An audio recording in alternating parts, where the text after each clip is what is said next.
Love this podcast? Support this show through the Acast supporter feature. It's up to you how much you give, and there's no regular commitment. Just click the link in the show description to support now. You're locked in. Look at what we have here, folks. To the only show that matters. The cream of the crop. Duke loves wrestling. And there is no one that does it better than your host. I have come here to chew bubblegum and kick ass.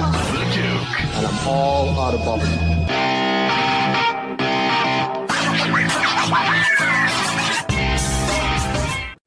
This is Sophia Vee, and you are now listening to Duke Loves Wrestling. Brothers and sisters, on the eve of Thanksgiving, I decided, you know what? Let me bring on one of my favorite people in this entire content creator space, because I'm thankful for her and her wonderful friendship. So, as my gift to the world, the awesome, internationally famous Sophia Vee. What's going on there, Sophia? Hey, how are you doing? I'm doing great. How are you? I am amazing. Yes, you are. Listen, I know that you're somebody who everybody knows who you are all over the world. It doesn't matter if we're talking in, Boston in the United States, or we're Boston, yeah. All over Uganda. I mean, you're pretty world famous, huh? Yeah. How does that feel? How does it feel to be somebody that you literally could be in almost any country in the world and people know who you are? I don't know. I don't think about it. How does it feel? It feels, I don't know. It feels well, I can't say I know any other way, but tell me about a time when you were walking down the street anywhere and people were like, "Hey, aren't you Sophia?" Yeah, but I always say, and I know I'm going to bait myself out now, but if somebody comes up to me on the street and they're like, "Hey, are you the so-and-so? Like, are you Sophia?" Or, any of my previous stage names, I just deny it. I say no. When I was before, like a few years ago, when I used to work on TV, right? Yeah. I used to get it a lot. But when people used to come up to me, I would say no English. So when you say to somebody no English, they can't continue the conversation because they think you're some foreign person that don't speak English. And so I always used to say no English, and I'd be confused, looking at them with a puzzled face, no English, what are you talking about? And they would be so confused, and they would be like, oh, okay then, and walk off. Now, so why would you say that? Why would you say no English? Because you don't want people to know it's really you? Well, it's different, right? I'm famous for, a lot of these people have seen me in very intimate ways. I don't know how PG I can talk. Listen, this is not a PG show. You say whatever you want. Okay, so a lot of these guys, for example, have seen me naked, right? So I don't want to. It's not like I don't want to. Obviously, I'm not going to say the whole world has seen me naked, but it's not hard to see me naked. And then, I don't know. I just found it really I don't know. I get shy, knowing if someone's in front of me and they're like, "Oh my God, are you that girl?" Knowing that God knows what they've seen me do. So I'm like, wow, that's okay. No, I'd rather not, I don't know, maybe it's not logical, but it kind of made sense to me at the time. Well, no, I think it's very logical, and I think there are a lot of people in different forms of sports and entertainment who feel the same exact way. I mean, when you're performing, when you are presenting your persona, you're working. And when you're not working, you're your regular self. And when you're your regular self, you don't want to have to be on. You don't have to be on stage. You don't want to have to live up to expectations. Does that make sense?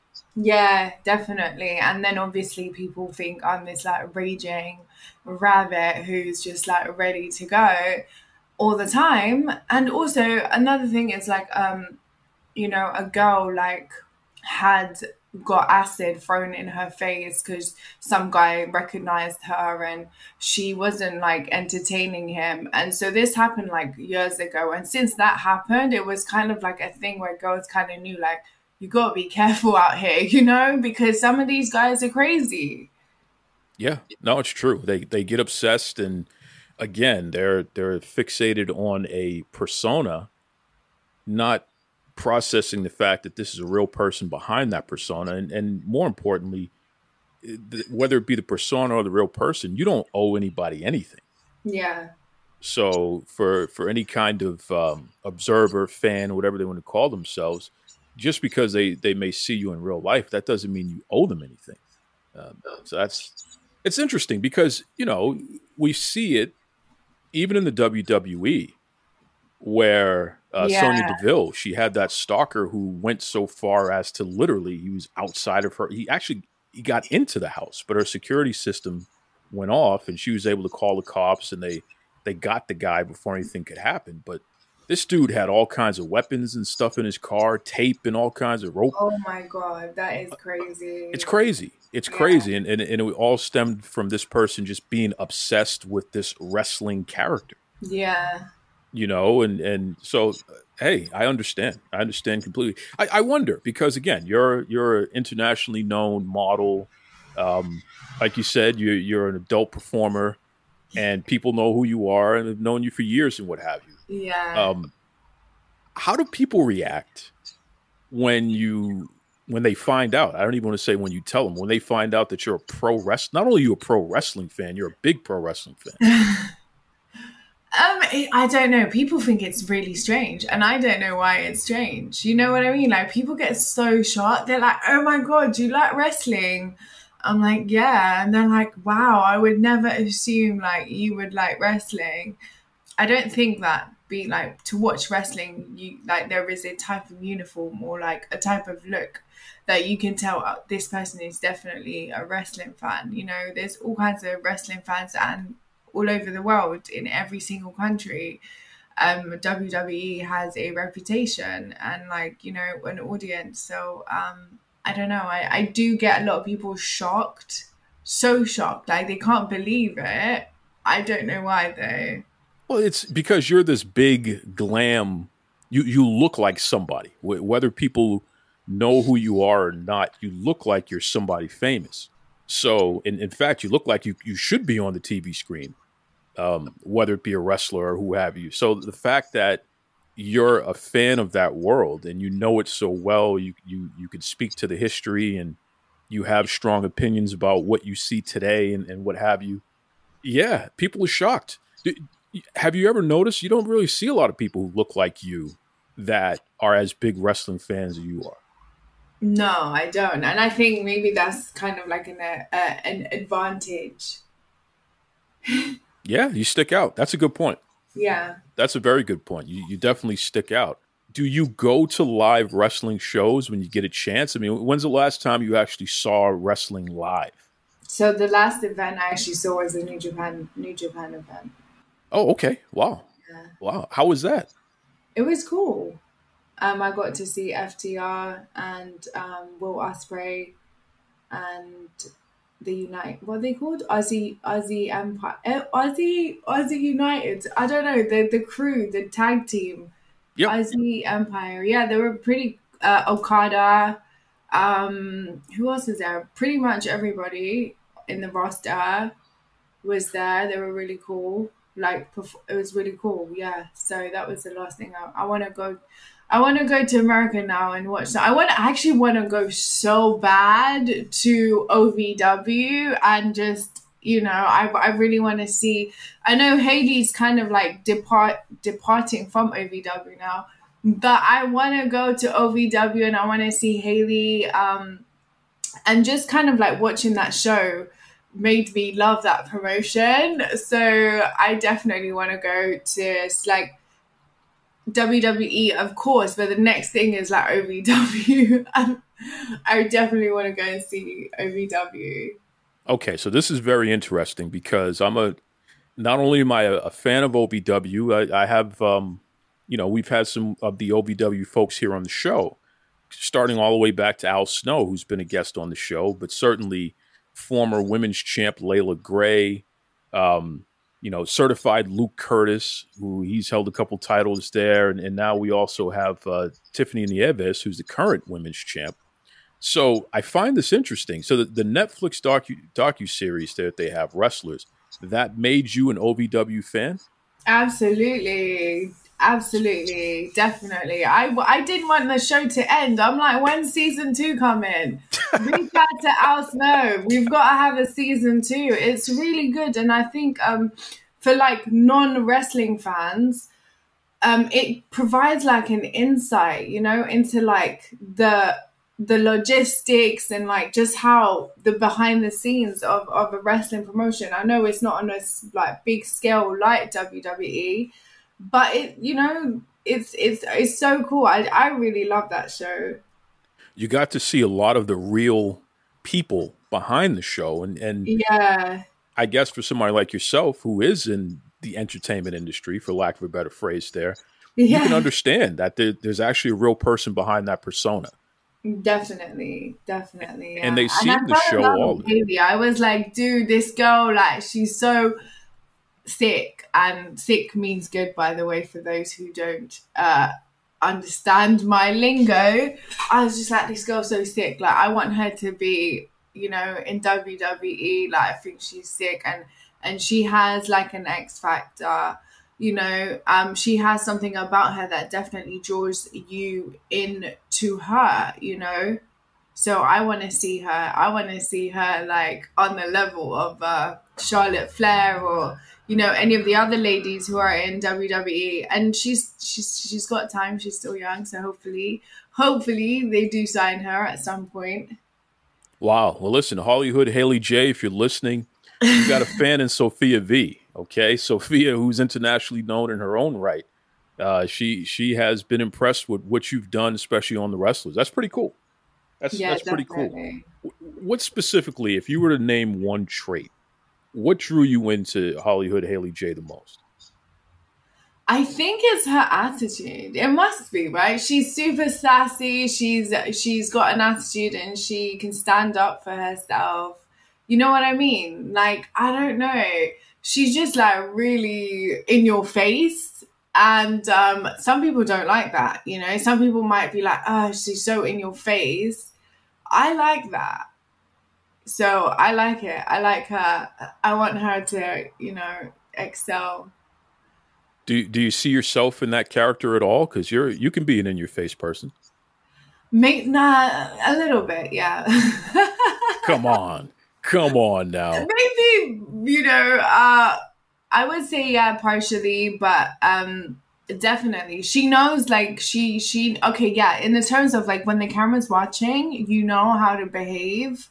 She definitely knows how to, switch it on. And I think because you got to see, like, her downside of her, like, working in a bar? She works in a bar in the Holiday Inn.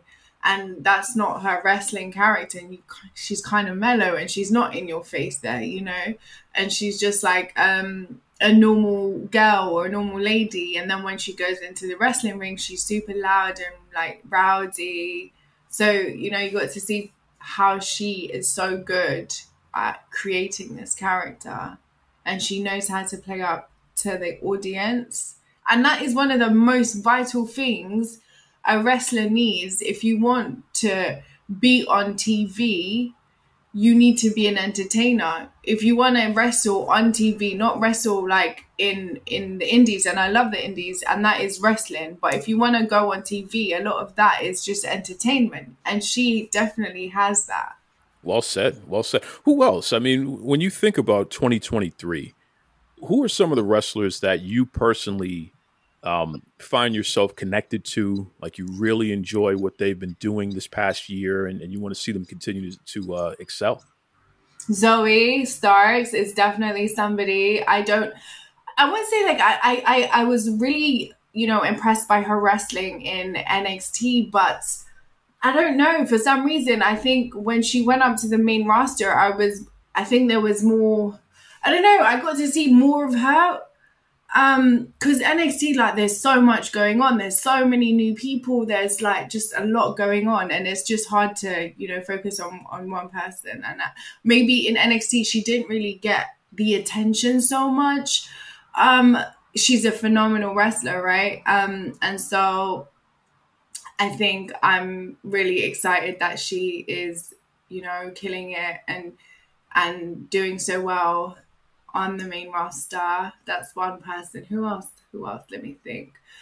I like Carmello Hayes. I think he's great. I think like Carmello reminds me, like, I don't know if you see it, but he's like the black Shawn Michaels. A lot of the things that he does, you can definitely see that influence from Shawn Michaels. And I know like that's his like godfather in wrestling.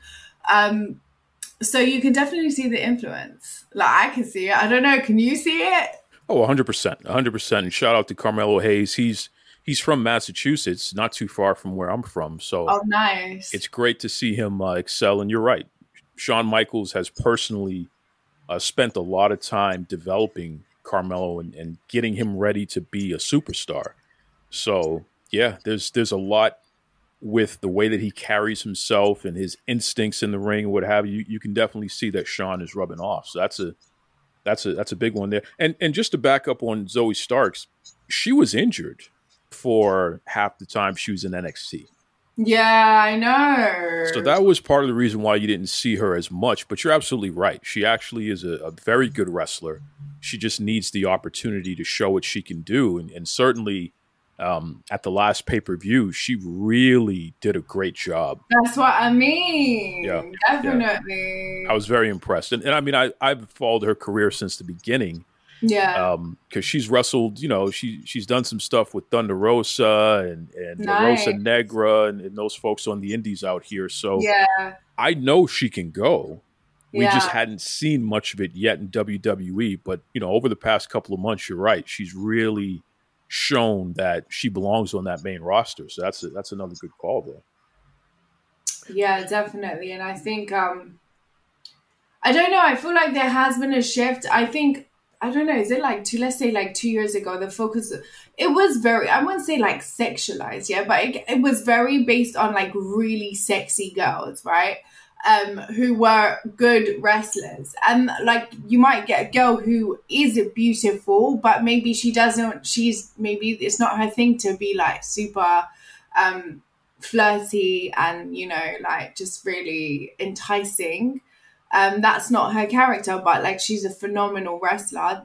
They didn't get opportunities because maybe the camera, like, you know, you're trying to sell a brand and maybe they just thought, who's gonna support a girl like this? Because at the end of the day, men are the ones who are buying the merch and stuff, and generally the men would go for like the sexy girl, right? They're gonna buy the sexy girl. They have a crush on her, stuff like that. So I think that I think now I'm seeing like a kind of shift where we're getting girls who are actually really good in like wrestling, and it's not just like somebody here to like shake their tits and ass kind of thing, you know?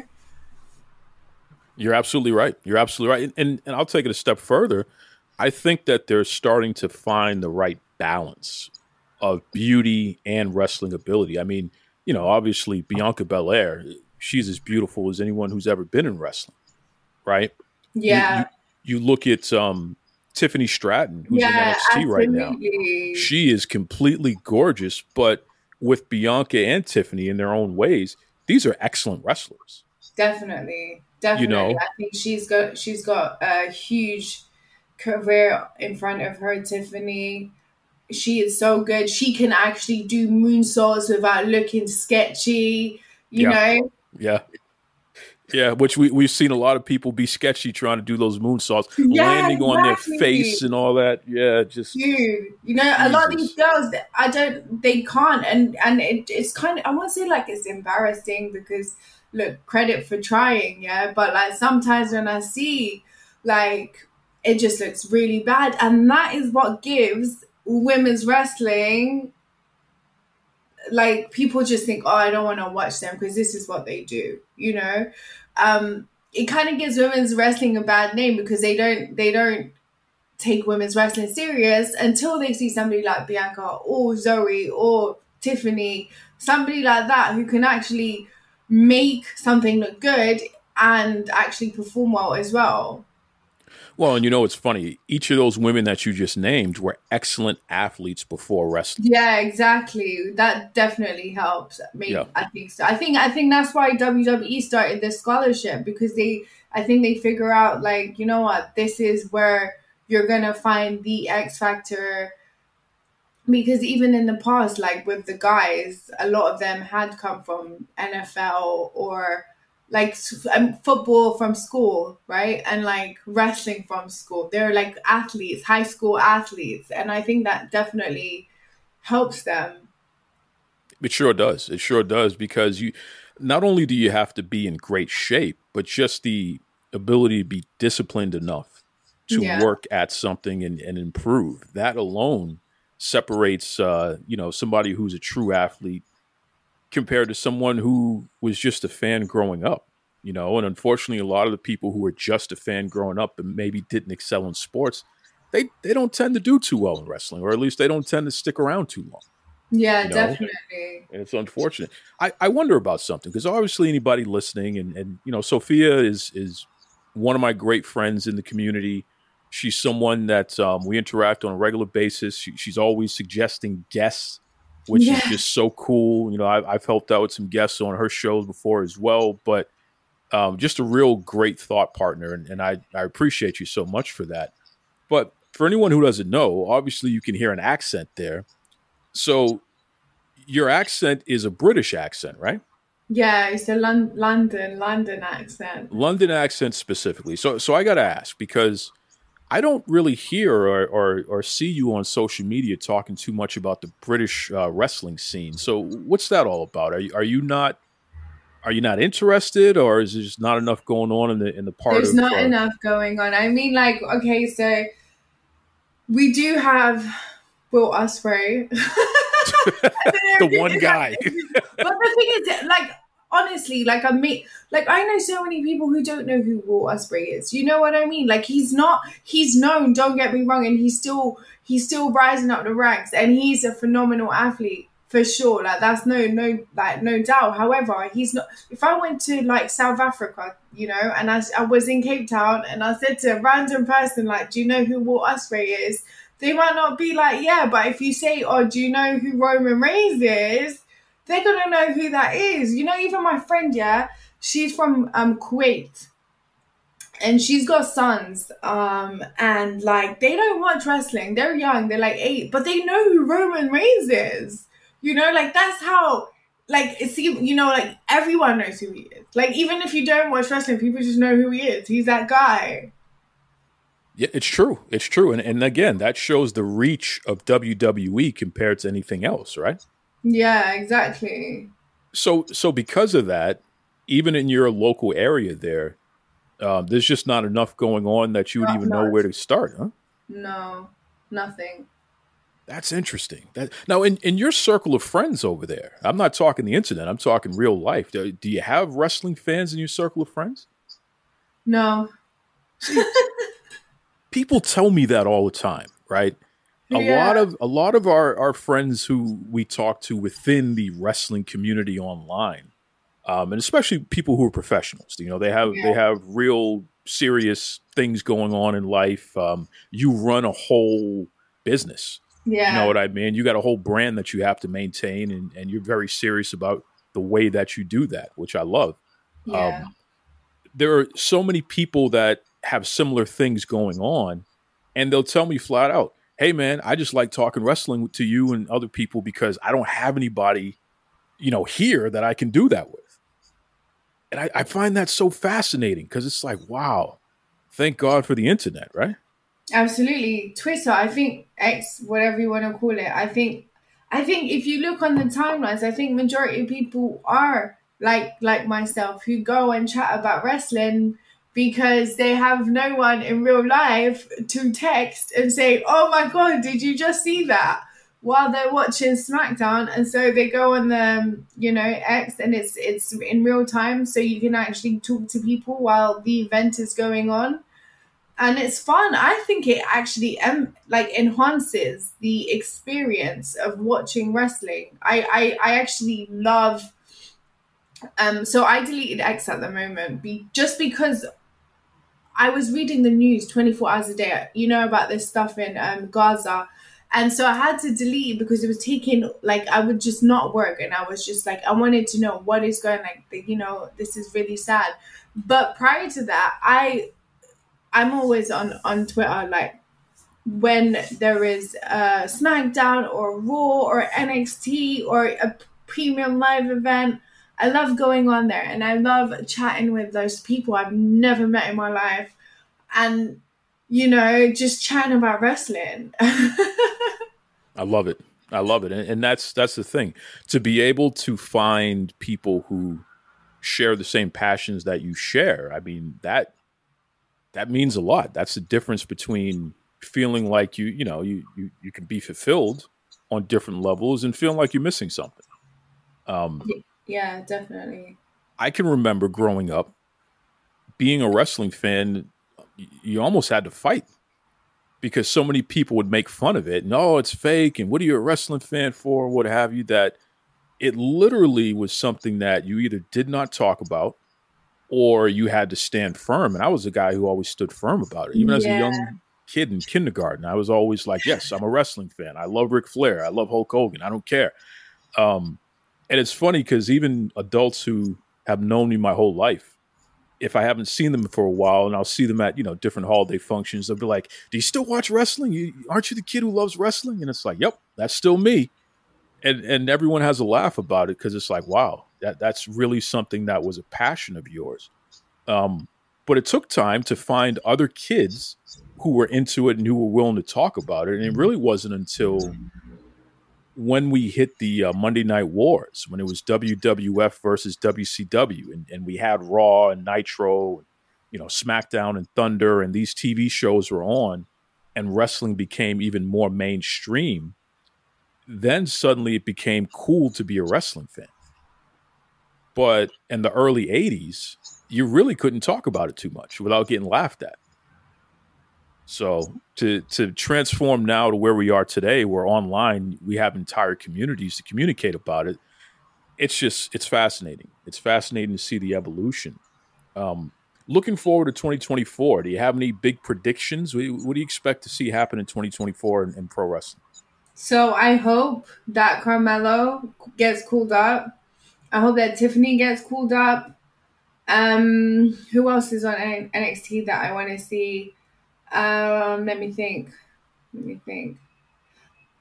I think Braun will get called up, and who else? I don't know if. So I think Roxy and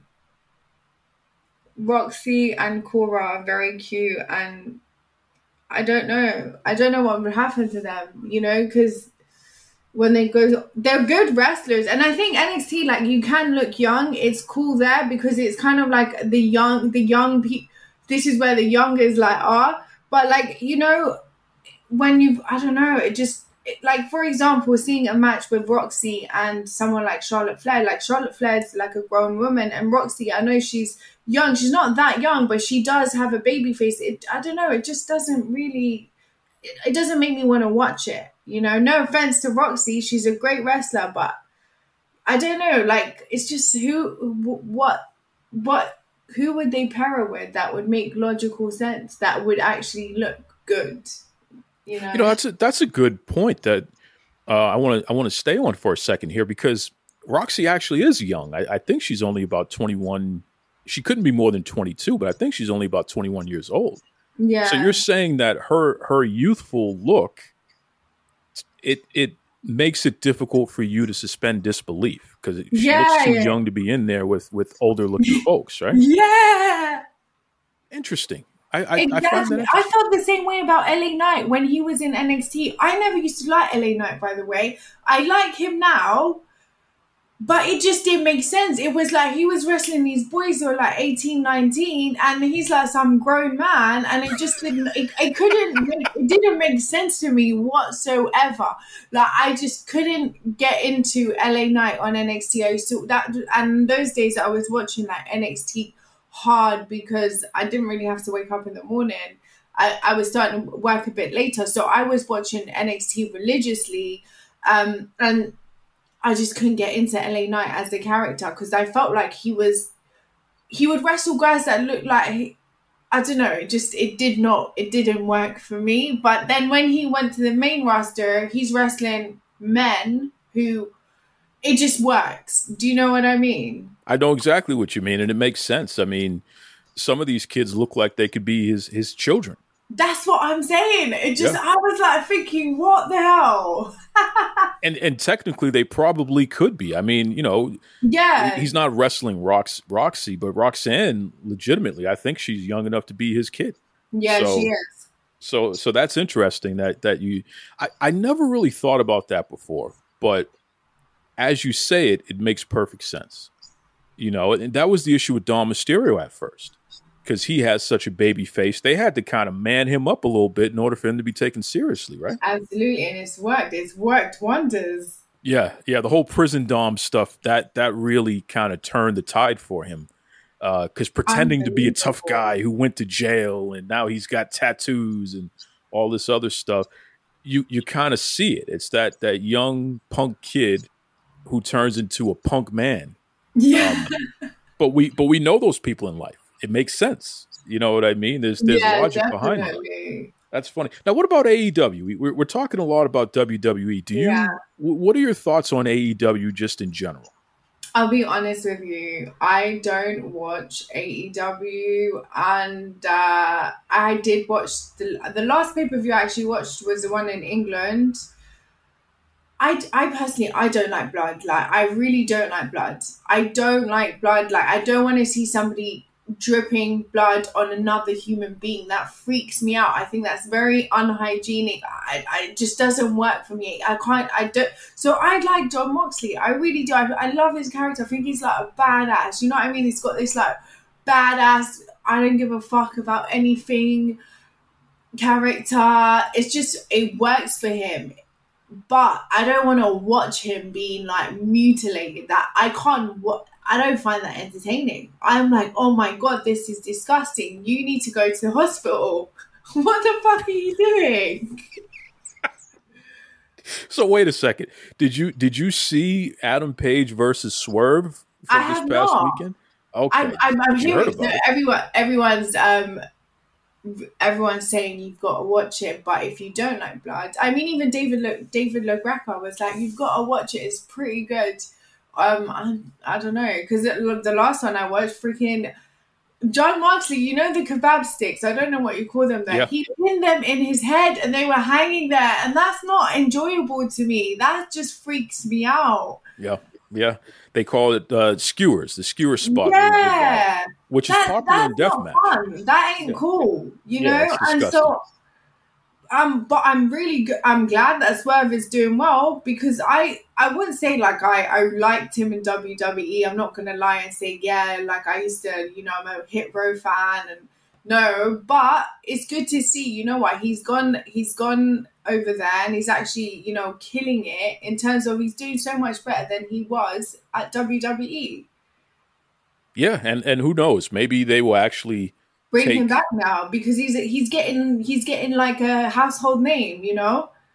Well, I think he has a long-term contract in AEW, but you know, AEW should do the right thing and at least put him in the title picture, because they've never had a black man challenge for the world title in a feud. I mean, I think Scorpio Sky may have had a title shot once.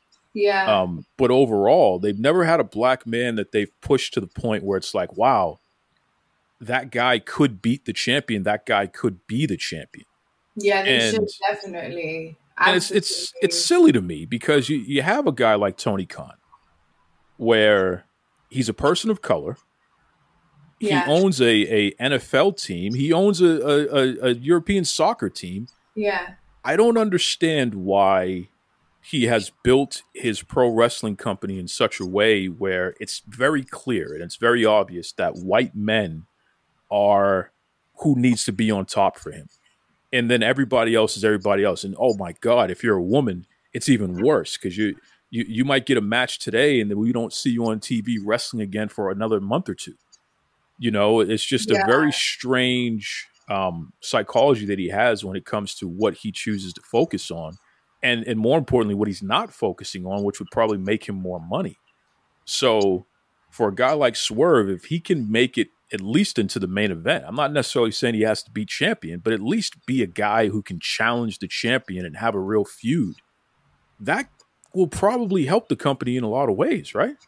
Absolutely. And I do think he has star quality. Like when I watched him come out with, what's his name? The DJ. Prince Nana, you talking about? No, DJ Who Kid was with Who him Kid, yeah. in England, right? Yeah, and he came out like a star. Like he had the aura, like I'm that guy. And, I don't know why, like you said, Tony Khan, I don't know why, because he has star quality. He's a good wrestler, but he also has that like star quality, that X factor to be an entertainer, Agreed 100%. So again, Tony Khan, I know that you listen. Most of the time you hate listening.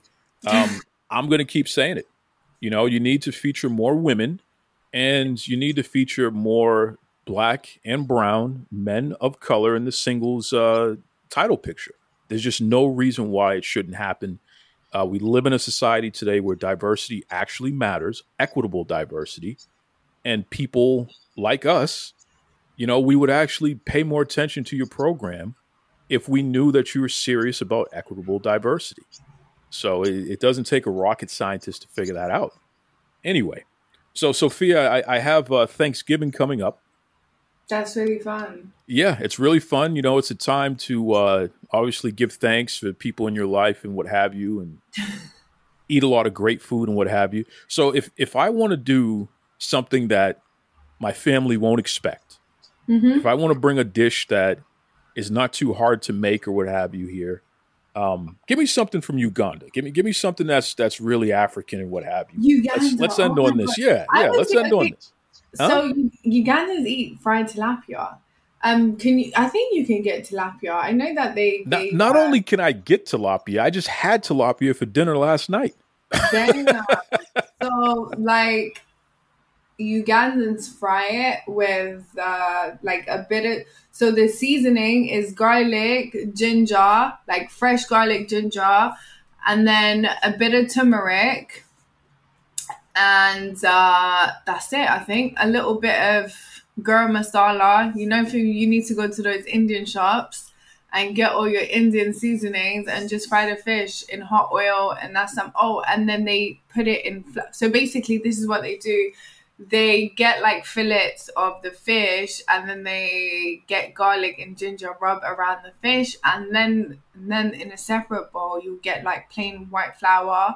And then put salt, flour, turmeric. Do you like chili? I don't know. Do you like spicy food? It depends. I mean, I can do it or I can not do it. Will it dramatically change the taste if I don't have it? No, I mean, if you like chili, you can add it. If you don't like chili, don't add it. It's one of those things. And then just like mix the flour with turmeric and salt, black pepper, and garam masala. Mix that, and then put your fish in the flour, and then fry it, and then it comes out really crispy, and it's so nice. Wow! See, now you have me wondering now, because I'll probably do grocery shopping again this weekend, so I might have to get some more tilapia and try this out. Yeah, you should definitely. But your house will stink like fish. There's a hack. If you can get what is it called? Cardamom. Is it cardamom? If you boil cardamom, I think you get like 10 cardamom stalks, and you boil them in a separate pan while you're frying the fish. It absorbs the fish smell. Because when you fry fish, your whole house will stink like fish, and that is the only downside of that. Yeah, that's why a lot of people, my family's from Jamaica, and they use a lot of lemon or vinegar to try to cut the fishy smell and what have you this. But you're saying cardamom, boiled cardamom will absorb it. Huh. Yeah. I'm going to have to try that. Now, what about sides? What do you have with the fried tilapia? Cassava. So do you do like Jamaicans eat cassava? I don't know. Sure do. Do you eat cassava chips? So I've seen it online. I've never had cassava chips, but We usually get the boiled cassava. We will eat it boiled with plantains or what we could say plantain. Cassava, plantain, and ackee and saltfish. Yeah. That's like a normal Jamaican breakfast. Okay, so cassava, but so you think of French fries or like we call it chips, but make cassava. Wow. The chip, all my days, it is so good. I swear to God, it's so good. I like plantain too, but I like cassava more. Cassava chips are amazing. They're life changing. You gotta try. You gotta try them. But it's thicker and it's thicker than a regular potato, right? But it comes out like crispy, like really crispy. Yep. And it's so nice if you get salt, and yeah, man, so good. Now, do you dip it in ketchup or you just eat it plain? You can do, but I feel like cassava has like a really like unique flavor. It's not like potatoes are bland. You know, like you need something with the potato. With cassava, you don't need. Just add salt and pepper and you'll be fine. And then you've got your fish. And then what they do is like they'll make like a side little salad, but it's like grated onion, red onion and tomato. So it's kind of like what's that? Like the Mexicans, pico de gallo, kind of like that, where it's like cilantro, tomatoes and onion, and you finely cut them, and it's like a little side, like a little salad, kind of like a little salad. And it's really tangy because you add lime, and it's so nice. So that right there, like the cassava, the fish, and the little salad, that right there is like the holy grail of Ugandan kind of like, I wouldn't say street food, but like like just like comfort food. Like I don't know what you call like burger and chips or like fish and chips or chicken and chips. That is what they eat. It's kind of like fish and chips because it is fish, but it's cassava chips and it's just so good. I love. Now, what are we washing it down with? Let's end it on this. What's the drink that can finish this dish off? So I know like Jamaicans love their ginger beer. Do you like ginger beer? Of course, absolutely. So in East Africa and Central Africa, they have their. So I don't look like there's a famous Jamaican brand that is like international renowned ginger beer. I don't know what the brand is called. Well, you're either talking about D&G or you're talking about Grace. I have no idea. It's in my head. It's that brand. That's the brand. It's like they make but in Uganda and in Central Africa we got Stony. It's called Stony. So ginger is tangawizi in Swahili. It's like the words ginger. How you say it in Swahili is tangawizi. So the drink is called Stony Tangawizi. Basically, it's like strong ginger is the meaning of it, and it's like ginger beer but more strong, like super gingery. If that makes any sense. Wow, and I love that. Yeah, it's really good.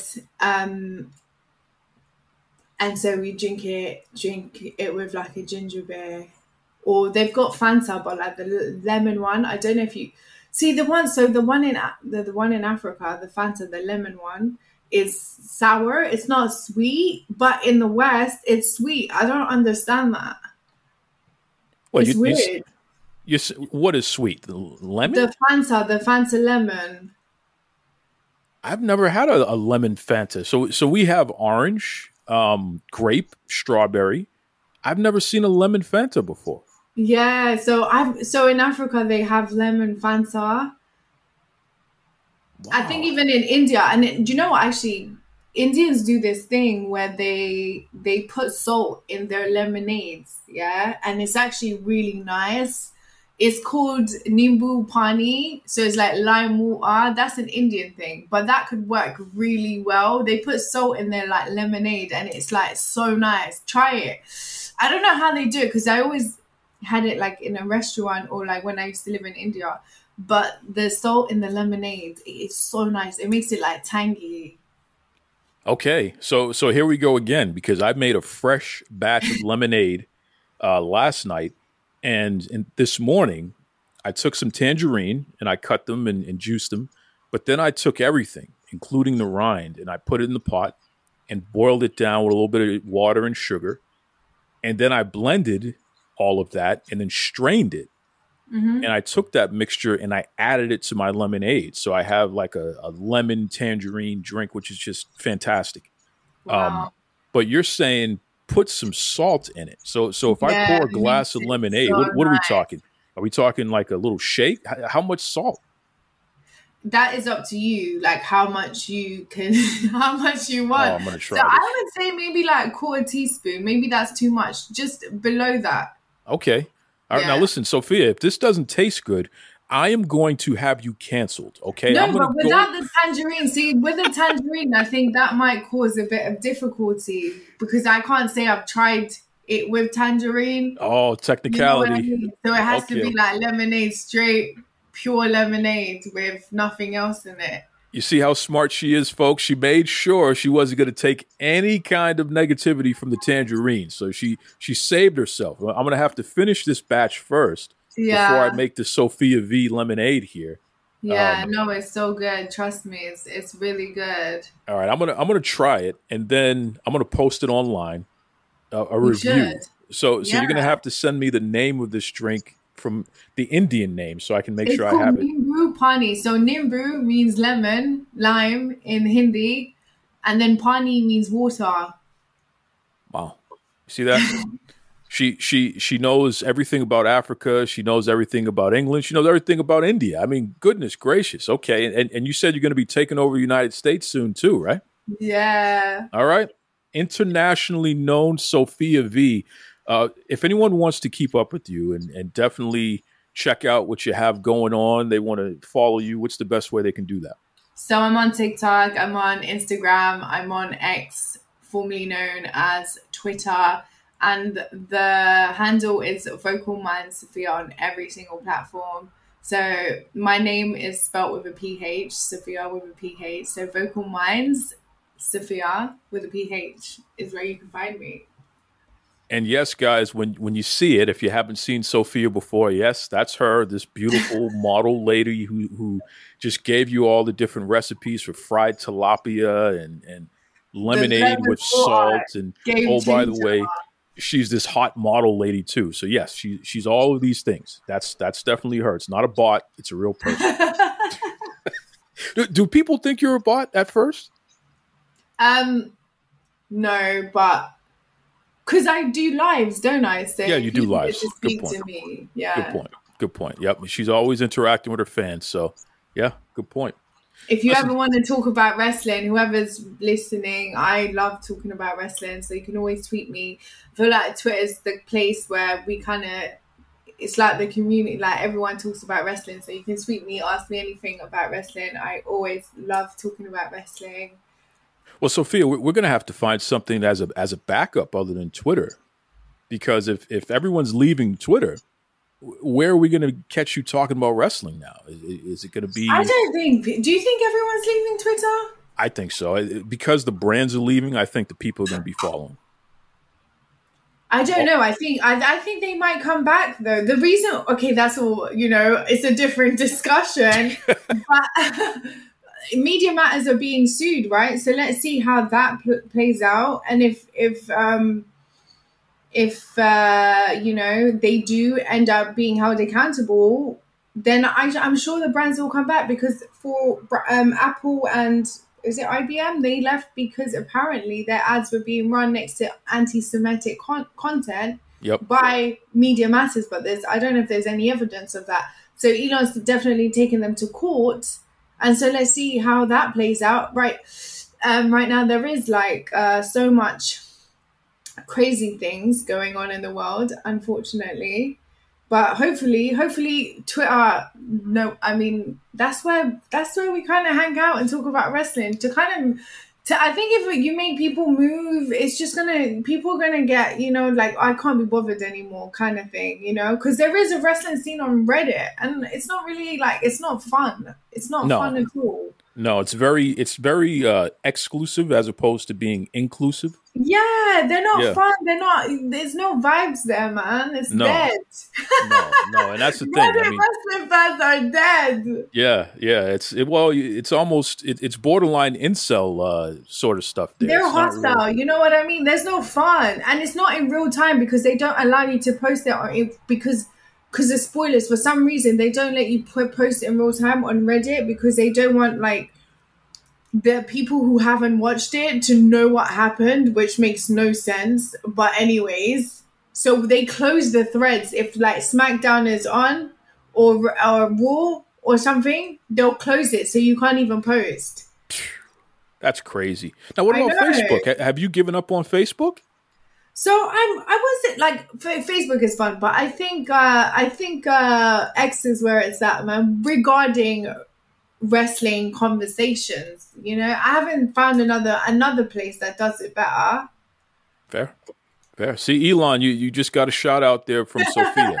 She prefers the wrestling content on X, so you still have a fan. Dude, if WWE leave, then maybe there's, you know, but I feel like they are pretty lenient in terms of like who they would work with. They don't really have like, oh, I'm not going to work with you because you do this.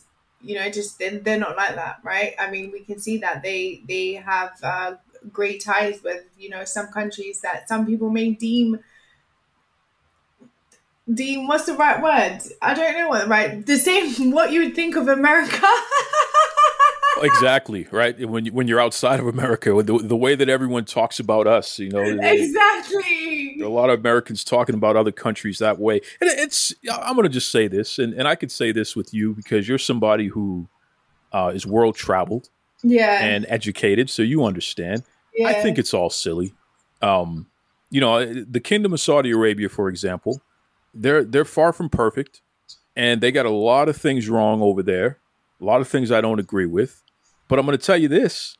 They have been a trade partner and a major part of the American economy going back to at least the 40s and probably even before then.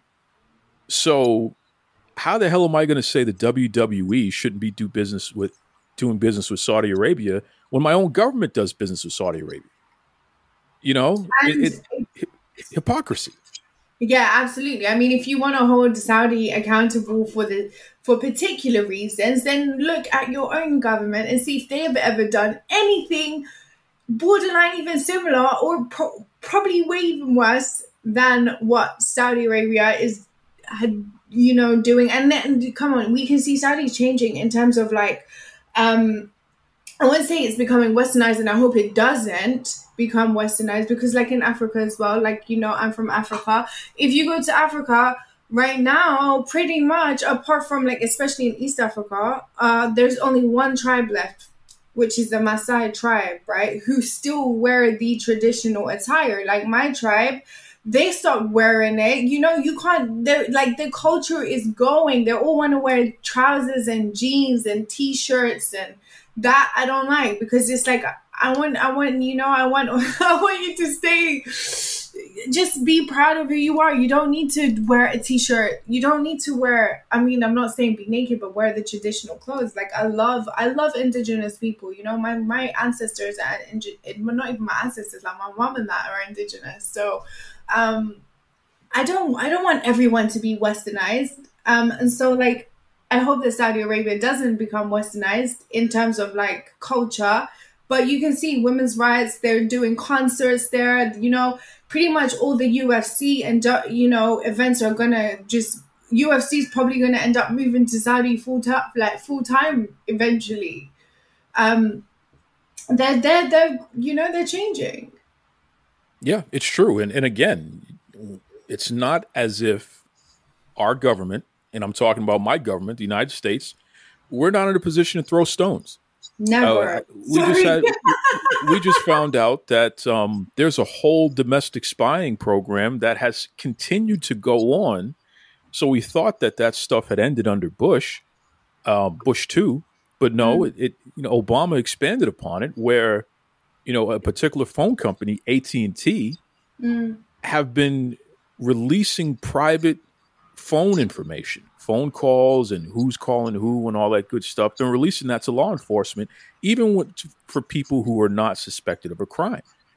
So that's just blatant domestic spying right there. Yeah. So when we start peeling back the layers, there's no government on this planet that is perfect. There's no government on this planet that doesn't have blood on their hands. That doesn't mean we shouldn't advocate for better. That doesn't mean we shouldn't hold them accountable. But my point is, you better look at your government first before you start trying to demand morality from these private or even publicly traded businesses. It's just silly. I don't expect WWE as an entertainment company not to do business with whoever the hell is going to pay them money. Yeah. Why wouldn't they? You know what I mean? It's just, it is what it is. And whether people want to admit it or not, those events that they've been holding in Saudi Arabia have featured women. Absolutely. And at first they couldn't do it. And then over time, now they can do it. And now there's just other things that they're chipping away. They're chipping away. Is it perfect? No. Is there progress happening? Yes.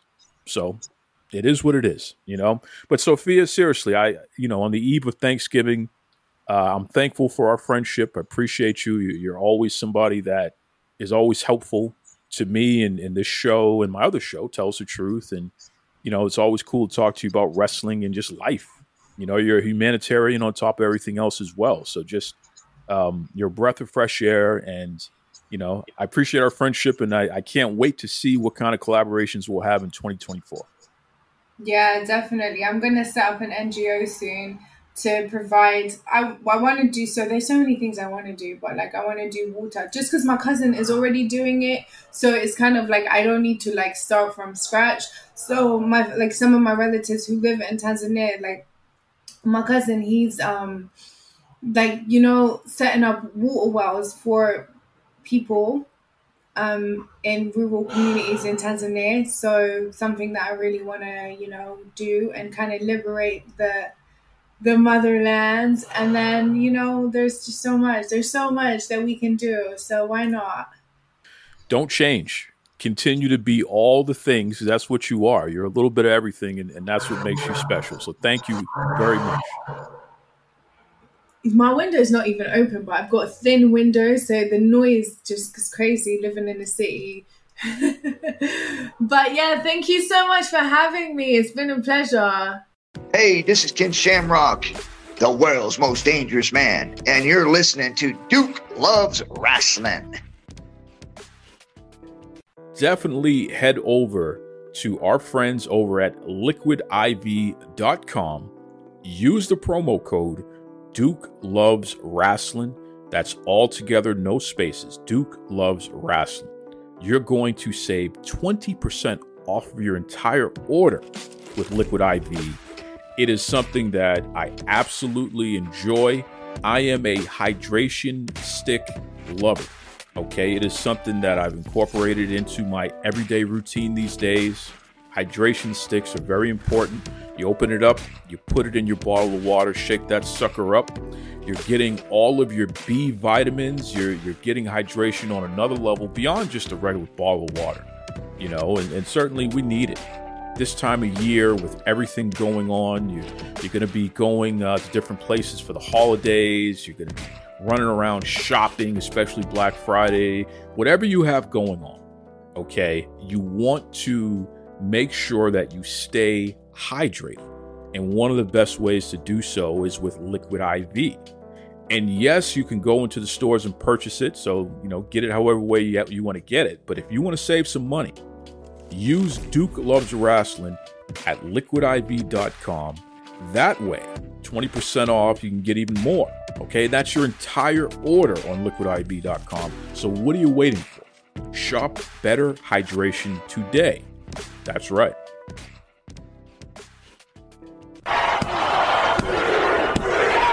This is Tony Schiavone, and we're desperately out of time on Duke Loves Wrestling.